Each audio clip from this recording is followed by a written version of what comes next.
उल्लंघन का मामला सामने आया। यहाँ पर भारत समाचार की खबर का एक्शन कैसे हुआ है देखिए। भारत समाचार की खबर पर सीएमओ का एक्शन। समर और सहारा अस्पताल का लाइसेंस निरस्त कर दिया गया है। दोनों अस्पतालों के तत्काल बंदी के आदेश दिए जा चुके हैं। कोविड-19 प्रोटोकॉल की उड़ाई गई थी धज्जियां।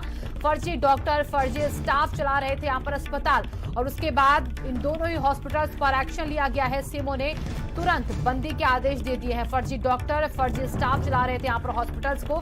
निजी अस्पतालों में नियम उल्लंघन का मामला सामने आता हुआ मेरठ से, जहां पर भारत समाचार की खबर पर सीएमओ का एक्शन सामने आया है, जहां पर अब समर और सहारा अस्पताल का लाइसेंस जो है वो निरस्त कर दिया गया और दोनों अस्पतालों को बंद करने के तत्काल बंदी के आदेश भी दिए जा चुके हैं। फिलहाल कोविड-19 प्रोटोकॉल जो थे उनकी यहां पर धज्जियां उड़ाई गई थी। फर्जी स्टाफ था यहां पर, फर्जी डॉक्टर जो यहां पर अस्पताल को संचालित कर रहे थे, और उसके बाद इस पूरे मामले में भारत समाचार ने खबर चलाई और उसके बाद एक्शन होता हुआ अस्पताल प्रशासन पर। नरेंद्र हमारे संवाददाता जुड़े हुए हैं इसी खबर पर ज्यादा जानकारी के साथ। नरेंद्र, एक्शन हो चुका है, तत्काल बंदी का भी, लाइसेंस भी निरस्त हो चुके हैं, लेकिन वो कौन कौन से लोग हैं जो इस तरीके की मनमानी को कर रहे थे अस्पताल में, वहां पर फर्जी तरीके से अस्पताल को संचालित किया जा रहा था, उनके बारे में क्या कुछ अभी जानकारी मिल पाई है?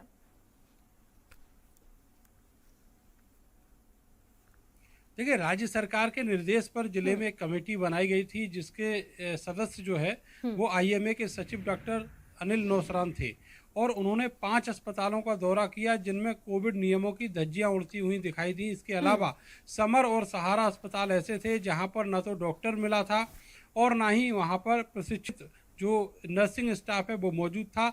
इतनी घोर अनियमितताएं यहाँ पर थी कि जो रिसेप्शनिस्ट थी वो भी ओपीडी करती है एप्रिन पहनकर, और वहाँ पर जो आईसीयू वार्ड था वहाँ भी बहुत सारे लोग एप्रिन पहने हुए मिले थे, जिनमें से अधिकांश 8वीं फेल और 10वीं फेल थे। तो ऐसे लोगों से मरीजों की जान के साथ खिलवाड़ किया जा रहा था। इस पूरे मामले में जो मेरठ का स्वास्थ्य विभाग है वो क्लीन चिट दे चुका था सारे अस्पतालों को, लेकिन भारत समाचार ने इस खबर को प्रमुखता से दिखाया, जिसके बाद राज्य सरकार के निर्देश पर जो मेरठ के सीएमओ हैं उन्होंने एक्शन लिया, और जो अस्पताल हैं 2 समर अस्पताल और सहारा अस्पताल, इनके लाइसेंस निरस्त कर दिए हैं और इनको तत्काल बंदी के आदेश दिए हैं। जो मरीज हैं वो दूसरे अस्पतालों में शिफ्ट किए जाएंगे, और होना तो यहाँ तक चाहिए कि इन अस्पतालों के खिलाफ मुकदमा भी दर्ज होना चाहिए। इन्होंने कोरोना काल में इतनी महामारी के दौर में गंभीर अपराध किया है, मरीजों की जान से खिलवाड़ किया है, तो इनके खिलाफ मुकदमा भी दर्ज किया जाना चाहिए आपराधिक धाराओं में।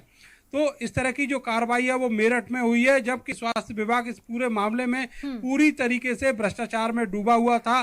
कुछ सबूत भारत समाचार के पास यहाँ तक है कि जो मेरठ के सीएमओ थे उनको भी भ्रष्टाचार के तहत रिश्वत दी गई थी, ऐसे भी सबूत कुछ अस्पतालों ने दिए हैं। तो ऐसे हालात में भारत समाचार ने अपनी जो जनहित से जुड़ी हुई जो सरोकारों की मुहिम है वो बनाए रखी और इस खबर को प्रमुखता से दिखाया, जिसके बाद ये एक्शन हुआ है। शिवांगी।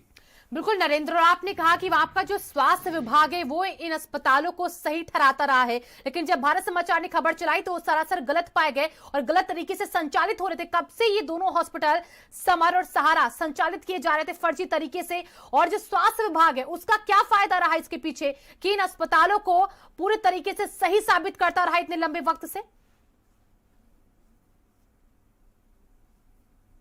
देखिए, राज्य सरकार ने जिस कमेटी में डॉक्टर अनिल नौसरान को रखा था उसका मकसद यही था कि वो ये देखें कि जो निजी अस्पताल संचालित किए गए हैं लॉकडाउन के बाद, अनलॉक में जो निजी अस्पताल संचालित किए गए हैं उनमें किसी तरह की कोई लापरवाही तो नहीं हो रही, लेकिन इन अस्पतालों में जब देखा गया तो कोई भी मरीज जो वहाँ भर्ती था उसका कोविड टेस्ट नहीं कराया गया था, यानी सीधे सीधे जो मरीज हैं उनकी जान से खिलवाड़ किया जा रहा था। इसके अलावा जहां पर फर्जी स्टाफ मिला समर और सहारा अस्पतालों में, वहां घोर अनियमितताएं मिली हैं, और वहां पर एक तरह से ये समझिए जैसे फिल्मी अस्पताल आपने देखा हो मुन्ना भाई MBBS का, उसी तरीके से यहाँ पर अस्पताल संचालित थे। यहाँ पर जो स्टाफ था वो प्रशिक्षित नहीं था। इसके अलावा जो जिन्हें डॉक्टर बताया जा रहा था वो या तो रिसेप्शनिस्ट थी या फिर ऐसे 8वीं और 10वीं फेल लोग थे जो यहाँ पर रखे गए थे।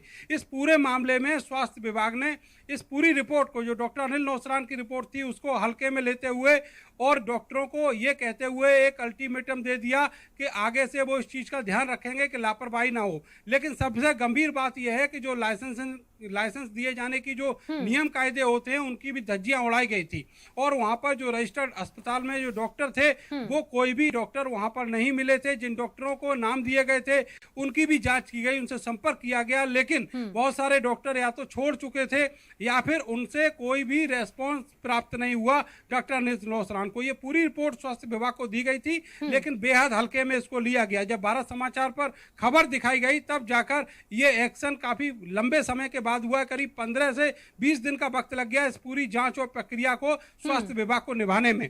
तो ये घोर अनियमितता की चीजें हैं, और ऐसे दौर में जब कोरोना काल चल रहा है, सरकार का सख्त आदेश है कि कोई भी निजी अस्पताल जो नियम है उनकी धज्जियां नहीं उड़ाएगा, उनकी अवहेलना नहीं करेगा।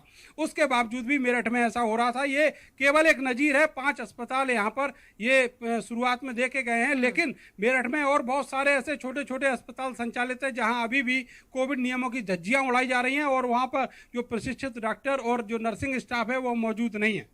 बिल्कुल नरेंद्र, और देखिए उन अस्पतालों पर भी शिकंजा कसना चाहिए। फिलहाल बहुत बहुत शुक्रिया आपका तमाम जानकारियों के लिए। इसी बीच बड़ी खबर आपको बता दी गोंडा से, जहां